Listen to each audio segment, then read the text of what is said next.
when it comes to electricity, what actually is demand anyway?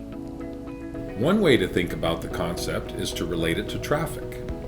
Sometimes highways aren't very busy, let's say at 4 or 5 a.m. on a Sunday morning. That particular road at that particular time does not have a lot of demand.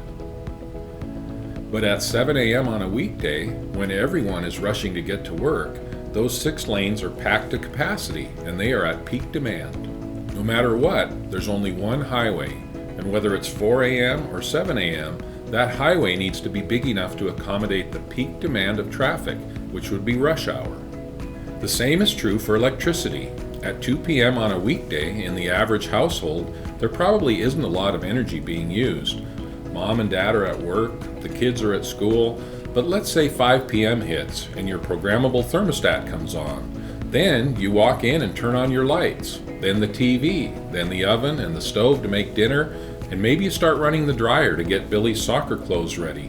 All of these add up. And then think about the fact that every other home on your block is doing the exact same thing, and realize that within this electrical grid that we all share, we are adding a higher and higher demand on the system.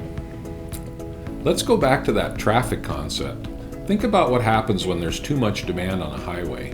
Traffic jams happen, and eventually there will need to be a bigger highway created to keep up with the demand of traffic. The same is true for the electrical system. It has to have the capacity to handle increasing peak demands. If the system can't handle the capacity, what happens?